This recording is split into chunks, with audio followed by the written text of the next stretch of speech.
Olá, meus amigos, mais uma vez estamos aqui para o nosso bate-papo e, como sempre, eu convido a todos para que possamos fechar os nossos olhos e levar o nosso pensamento no nosso Mestre Jesus, agradecer por mais essa oportunidade, agradecer por tudo aquilo que Ele nos prometeu e que Ele cumpriu a sua promessa e que possamos fazer a nossa parte, fazer brilhar a nossa luz, podemos fazer tudo aquilo que Jesus fez. Não as curas e os supostos milagres, mas que pelo menos que possamos aprender a perdoar a todos e a amar a todos, que isso com certeza está ao alcance de todos nós. Muito bem, hoje o tema que foi passado é do Evangelho segundo o Espiritismo, capítulo 6, Instruções dos Espíritos, o Advento do Espírito da Verdade. E está ligado ao tema Amai-vos e Instruí-vos. Existem várias falas ali, mas vamos pelo início. Nós sabemos que a evolução moral da humanidade, ela foi dividida em etapas. Nós tivemos a primeira revelação, que foi trazida através de Moisés. Nós tivemos depois a segunda revelação, que foi vindo através de Cristo. Moisés nos revelou um Deus único. Cristo veio e nos revelou um Deus de amor, um Deus de misericórdia. E depois nós tivemos, através da promessa de Jesus Cristo, o Consolador prometido. E o Consolador prometido nós interpretamos que é o Espiritismo, pelo conjunto dos seus ensinamentos e por tudo aquilo que ele traz e que coincide exatamente com o que o Consolador prometido por Jesus pode fazer na vida de cada um de nós. O mundo, no século XIX, ele já estava atingindo, vamos dizer assim, o ápice da sua evolução intelectual. O homem já tinha se desenvolvido muito urbanisticamente, já tinha se desenvolvido muito intelectualmente, ele já tinha condições de entender, já haviam muitas religiões, porque até dentro do conhecimento religioso houve um grande questionamento e as religiões acabaram se separando, criando diversas religiões diferentes. Então, o mundo já estava preparado para essa nova ideia. Apesar do cristianismo dominar mais de 50% da população da Terra, ele ainda era uma coisa muito teórica. As pessoas separavam e separam até hoje ainda a sua vida religiosa da sua vida cotidiana. Então, nós entramos dentro dos nossos templos religiosos, seja qual for, e temos uma atitude, temos um proceder, temos uma fala diferente. Quando nós estamos no nosso dia a dia, nós nos deixamos envolver pelas coisas materiais e acabamos seguindo, muitas vezes, um caminho contrário àquele que nós apregoamos dentro da nossa instituição religiosa. Muitas vezes até praticamos atitudes que são antagônicas com aquilo que nós pregamos dentro do nosso templo. Nós vemos determinadas religiões que falam sobre, que seguem a Bíblia ao pé da letra e ao mesmo tempo que seguem a Bíblia ao pé da letra, elas incentivam o porte de armas. Se o mandamento é não matar, uma pessoa vai ter uma arma nas mãos com que objetivo? É necessário o escândalo, porém, ai daquele que for motivo do escândalo. Com certeza vivemos ainda numa sociedade que tem determinadas atitudes próximas do selvagem, até porque nós estamos apenas um degrau acima dos selvagens. Ser um planeta de provas e expiações não é uma grande evolução. Mas se tudo isso que nós já conhecemos, se tudo isso que nós já descobrimos intelectual, moralmente, fisicamente, ainda é só o segundo degrau da evolução, o que será que nos espera no futuro, não é? E se esse pouco que nós nos desenvolvemos, quantas facilidades nos trazem? Qual a possibilidade hoje que nós temos na criação de alimentos, vamos chamar de criação de alimentos, quais as possibilidades que nós temos hoje através da agricultura, através da pecuária, de gerar alimentos para todos nós na face da terra? Qual a possibilidade que nós temos hoje de tratar todas as pessoas das doenças mais comuns, das doenças que é possível que as pessoas se curem ou que tenham um tratamento adequado para que possam ter uma qualidade de vida, quais as possibilidades que nós temos hoje para que nós possamos fazer com que as pessoas que têm limitações, sejam elas quais forem, para que elas possam se integrar na sociedade, para que elas possam produzir, para que elas possam se autossustentar e, logicamente, se sentir úteis e contribuir, porque todos nós, de alguma forma, podemos contribuir para a nossa sociedade. Então, hoje, no segundo degrau da escala evolutiva, nós já temos todas essas possibilidades. O que nos impede? Orgulho e egoísmo. E o advento do Espírito da Verdade, ele veio nos trazer muitas lições, veio nos trazer muitos ensinamentos que nos fazem refletir, que nos fazem reavaliar os nossos valores e fazem também mudar a direção do nosso olhar, da nossa atenção. Eu separei alguns trechos desse capítulo do Evangelho. Como um ceifeiro reunia em feixes o bem esparso no seio da humanidade e disse: vinde a mim, todos vós que sofreis. Mas, ingratos, os homens afastaram-se do caminho reto e largo que conduz ao reino de meu Pai e enveredaram pelas ásperas sendas da impiedade. Onde se encontra a impiedade? Nós vemos a impiedade onde muitas vezes existe alguém com poder, onde tem alguém com dinheiro e um outro que está passando necessidade, que está doente, que está numa dificuldade e ninguém se preocupa com ele. Mas existe a impiedade também até entre aqueles que estão na própria miséria. A impiedade hoje ela ainda faz parte dos sentimentos inferiores que o homem traz dentro de si. Ainda faz parte do egoísmo, de não se preocupar com quem está ao seu lado. Então, se todos aqueles que moram nas regiões de maior pobreza, de maior miséria, se todos eles fossem uns preocupados com os outros, se todos eles estivessem somente na condição dos coitados, esquecidos pelos mais abastados, se todos eles estivessem nessa condição, com certeza o processo ele seria diferente, vamos dizer assim, para a gente poder lidar, que era uma questão só de distribuição.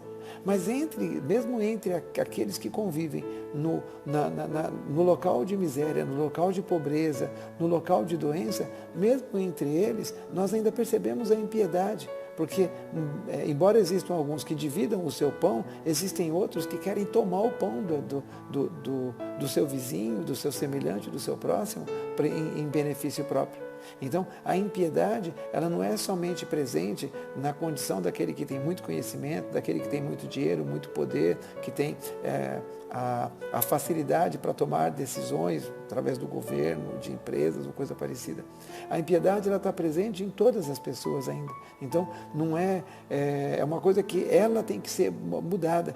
Quando nós vemos esse ensinamento de Jesus, nós sempre associamos à parábola do rico, que é mais fácil um camelo passar por um buraco de uma agulha do que um rico entrar no reino dos céus. E, na verdade, a riqueza, ela é, sim, uma oportunidade perigosa para a maioria das pessoas que ainda trazem o egoísmo e o orgulho dentro do seu coração. Então ela é extremamente perigosa, mas não é ela a única que pode nos causar o mal. Os mesmos sentimentos inferiores que a fortuna nos desperta, outras coisas também, outras oportunidades podem nos despertar.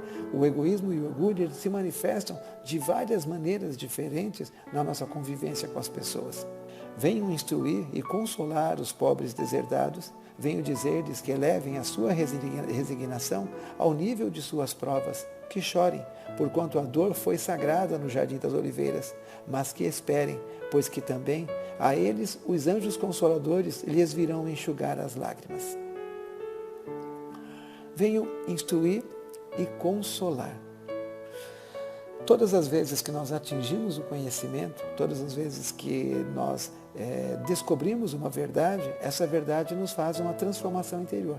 Nos auxilia para que nós possamos não ter medo de determinadas coisas, nos auxilia para que nós possamos direcionar as nossas energias, os nossos conhecimentos para outra determinada coisa e assim por diante. Então, o instruir, ele por si só, ele nos traz já tudo aquilo que nós necessitamos. A partir do momento que eu vivo numa miséria e eu me comparo com as pessoas que estão ao meu redor e que vivem na abastança, mas que eu tenho o conhecimento de que tudo isso é passageiro. E que eu tenho conhecimento de que em outra oportunidade eu já fiz parte do grupo que teve muito, eu já fiz parte do grupo que teve mais ou menos, e hoje eu estou fazendo parte do grupo que tem pouquíssimo. E que todas essas oportunidades, elas podem ser um aprendizado para eu me tornar melhor. E como que elas podem ser um aprendizado? Desde que eu saiba olhar para todas elas como oportunidades e não como punição, não como castigo, não como uma predileção por parte de Deus em relação aos outros, em detrimento de nós. Então, hoje, a instrução da ciência, que é necessária, como eu já disse anteriormente, para que tenhamos mais alimentação, mais conforto, mais saúde, mais segurança, a instrução da ciência, ela já existe, está aí, está pronta. E se nós buscarmos, agora que os meios de comunicação, não é preciso mais que a gente vá buscar numa biblioteca um livro e procurar a página, ou saber em que livro que vamos encontrar, ficar pesquisando título por título. Hoje você entra na internet, você digita exatamente o texto que você quer, a pergunta que você quer, a resposta, e normalmente vem uma série de informações. Então nós temos hoje acesso, não é toda a população, mas grande parte da população tem acesso a muitas informações. Então, assim, a instrução através da ciência, do conhecimento, não nos falta. O que nos falta é a instrução através do amor. É o amor que está faltando para todos nós. E foi justamente aquilo que Jesus mais reforçou enquanto ele esteve na terra. Ame a Deus sobre todas as coisas e ame ao próximo como a ti mesmo.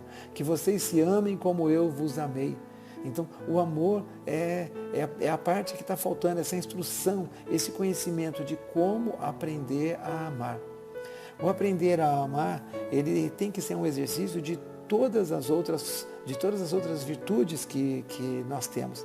Então, a virtude da tolerância, a virtude da paciência, a virtude do perdão, todas elas, da compaixão, da misericórdia, todas essas virtudes, elas vão fazer com que nós aprendamos e que nós desenvolvamos a possibilidade, o conhecimento de amar. Porque o amor é um sentimento, é alguma coisa que nós temos dentro do nosso coração, mas é uma coisa que nós também desenvolvemos. Tanto é que nós começamos a cuidar de qualquer coisa e nós tendemos a pegar amor por aquela coisa. Se você pegar uma criança e você começa a cuidar dessa criança, você adota uma criança, você pega amor por aquela criança. Se você é uma pessoa mais experiente e entra uma pessoa menos experiente, um garoto, uma garota no seu trabalho, e você assume a responsabilidade de ir treinando, de ir ensinando, de ir moldando aquele adolescente, aquele jovem, para que se torne um bom profissional, você pega amor por essa pessoa. Só que nós ainda não sabemos lidar exatamente com as frustrações que existem quando as coisas não acontecem do jeito que nós planejamos. Então, nós ajudamos essa pessoa, e se no futuro, de alguma forma, a gente fica sabendo que nós somos dispensados da empresa, porque essa pessoa, de alguma forma, agiu, falou algo, então nós ficamos indignados, guardamos mágoa no nosso coração, e o amor verdadeiro, ele tem que perdoar todas essas atitudes. O amor, ele é uma ação de você em relação ao próximo, e não do próximo em relação a você. Nós vivemos muito mais cobrando o amor das pessoas por nós do que nos preocupando em como amar a todas as pessoas indistintamente. E amar todas as pessoas indistintamente não significa que nós vamos ter por pessoas que nunca vimos ou por pessoas que já, de alguma forma, tenhamos algum antagonismo, que nós consigamos ter o mesmo chamego, vamos dizer assim, que nós temos pelas pessoas que nos são caras, pelos parentes, pelos amigos, pelas pessoas que fazem parte das nossas relações mais afetivas, de maior afinidade, e principalmente os nossos familiares. Mas o amor, ele vai ser aquele que, quando alguém disser que tem uma pessoa passando por uma dificuldade, e essa pessoa, mesmo que ela seja alguém que nós não faça parte desses laços de afeto do nosso coração, nós vamos nos preocupar em fazer alguma coisa para ajudar também.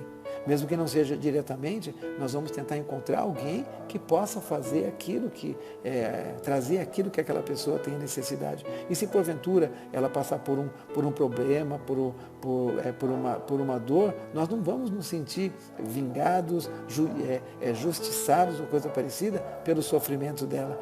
A pergunta 707 do Livro dos Espíritos diz o seguinte: é frequente a certos indivíduos faltarem os meios de subsistência, ainda quando os cerca a abundância. A que se deve atribuir isso? Resposta dos Espíritos: ao egoísmo dos homens, que nem sempre fazem o que lhes cumpre. Depois, e a mais das vezes, devem-no a si mesmos, buscai e achareis. Estas palavras não querem dizer que, para achar o que deseje, basta que o homem olhe para a terra, mas que lhe é preciso procurá-lo, não com indolência, e sim com ardor e perseverança, sem desanimar ante os obstáculos, que muito a miúde são simples meios de que se utiliza a providência para lhe experimentar a constância, a paciência e a firmeza. Então, nós temos com certeza responsabilidade sobre todos aqueles que têm menos do que nós, a quem muito foi dado, muito será pedido, é o ensinamento de Jesus. Mas, ao mesmo tempo, todos nós, enquanto numa situação de inferioridade, seja ela qual for, é preciso que nós também tenhamos a nossa força interior de buscar. E se nós formos pensar o que nós precisamos de verdade, é tão pouco, né, o que nós necessitamos para sobreviver. Existe um seriado no Discovery que se chama Largados e Pelados. São pessoas que participam de uma prova, né, de um reality show, e elas vão para uma floresta, para um lugar ermo, onde não tem nada assim, e só existe a própria natureza, então não existe nada pronto. Você tem que caçar, você tem que procurar frutas, você tem que dar um jeito de conseguir ficar ali. E essas pessoas são deixadas lá, elas podem ter uma ferramenta, um facão, alguma coisa do gênero, elas podem ter uma pederneira, né, um elemento que permite produzir fogo, mas elas não têm roupas, elas não têm uma lona, algum tecido para cobrir o corpo ou para se proteger da chuva, do frio. Então, elas são deixadas na natureza, só que com inteligência. E esses desafios, tem desafios que são de 21 dias e tem desafios que são de 60 dias.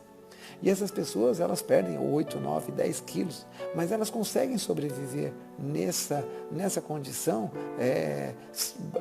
buscando conhecimento, vão se alimentando de algumas raízes, de algumas folhas, de uma caça, às vezes comendo alguns alimentos crus mesmo, e elas conseguem se virar. Então, assim, o que nós necessitamos de verdade não é tanto, não é um exagero, mas nós buscamos sempre, pelo nosso egoísmo, guardar, e não o dividir.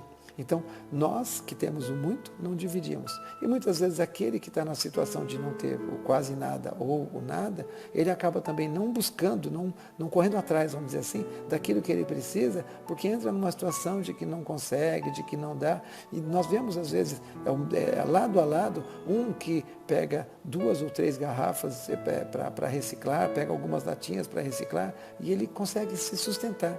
Num outro texto ainda do Evangelho, tem a seguinte fala: assim como o vento varre a poeira, que também o sopro dos Espíritos dissipe os vossos despeitos contra os ricos do mundo, que são, não raro, muito miseráveis, porquanto se acham sujeitos a provas mais perigosas do que as vossas. Estou convosco, e meu apóstolo vos instrui. Bebei na fonte viva do amor e preparai-vos, cativos da vida, a lançar-vos um dia, livres e alegres, no seio daquele que vos criou fracos, para vos tornar perfectíveis e que quer modeleis vós mesmos a vossa maleável argila, a fim de serdes os artífices da vossa imortalidade. Quem são os ricos do mundo? Numa pesquisa da ONU, uma pesquisa recente de outubro, de 109 países, que envolve 6 bilhões de pessoas, 1,3 bilhão vive na pobreza, sendo que dessa 1,3 bilhão, 650 milhões têm menos de 18 anos. São crianças ou pré-adolescentes e adolescentes. Então, a quantidade de pessoas que têm possibilidades no mundo é muito grande. O problema maior que nós temos é justamente a indiferença. O problema maior que nós temos é o egoísmo, é nós estarmos sempre preocupados conosco ou julgando os outros através da nossa visão. Então, se nós temos força, capacidade, lutamos para conseguir as coisas, nós achamos que todos têm a obrigação e que tem que fazer igual. E nem todo mundo está ao mesmo tempo no mesmo patamar de raciocínio. No capítulo do Evangelho que fala sobre a divisão da riqueza, se distribuísse toda a riqueza do mundo entre todas as pessoas de maneira equitativa, em pouco tempo, novamente nós teríamos alguns que têm bastante e outros que têm pouco. Porque a natureza de lidar com o dinheiro e com as coisas de cada um é diferente. Da mesma forma que nesse seriado que eu comentei com vocês, que as pessoas ficam abandonadas na floresta, muitos eles conseguem, com pouca coisa, se virar, vamos dizer assim. E outros não. Eu assisti um episódio que foi interessante, que era uma dona de casa, e era um montanhista, um cara que já fazia, como é que eu vou dizer assim, não um evento, né? Mas que ele fazia essas viagens, né, para a floresta sem muito recurso, só com uma faca e fazendo esse teste de sobrevivência. Então, no começo da narrativa dele, ele falava, poxa, essa dona de casa vai me atrapalhar, porque é uma dona de casa, isso, aquilo. Só que a resistência e a resiliência dela durante o processo foi muito maior do que a dele. Ele ficou doente, e ela, porque ele tomou uma água contaminada lá, e ela, com o jeito de dona de casa, com o jeito de mãe, foi cuidando dele, com uma aguinha daqui, uma sopinha de alguma coisa que ele encontrou dali, ela conseguiu pescar um peixinho, fez um ensopadinho ali, e com essa coisa ela conseguiu fazer com que ele passasse os 21 dias lá também, e conseguisse sobreviver. Os dois emagreceram, tiveram dificuldades e tal, mas ela foi muito mais capaz, ela teve muito mais resistência do que ele, que tinha um determinado treinamento para aquilo. Então, nós nunca sabemos exatamente qual é o tipo de resistência, o tipo de capacidade de cada pessoa para cada coisa. A nossa visão é sempre a visão da fotografia. Nós vemos a foto onde está todo mundo sorrindo, então só existe felicidade. Mas ninguém sabe o universo que é cada um de nós.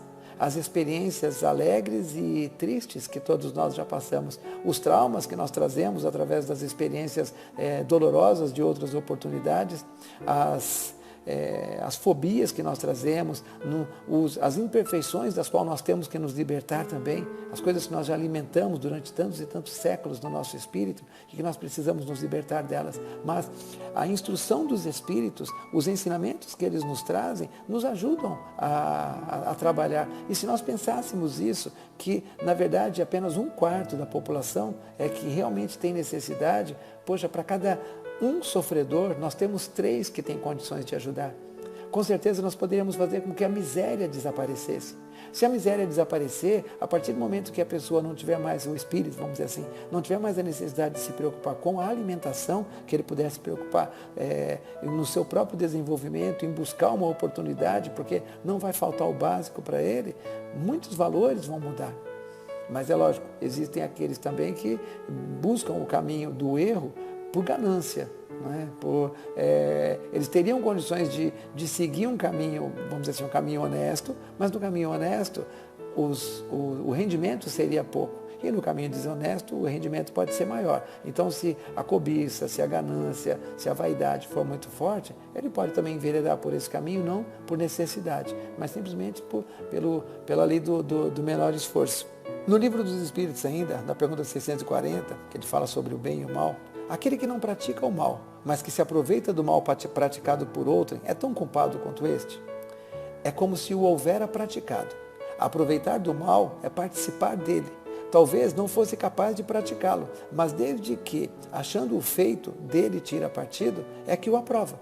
É que o teria praticado se pudera ou se ousara. Ou seja, se nós estamos vendo assim, a pessoa passando fome do nosso lado, na casa ao lado da nossa, e nós não tomamos nenhuma atitude, nós estamos participando do mal.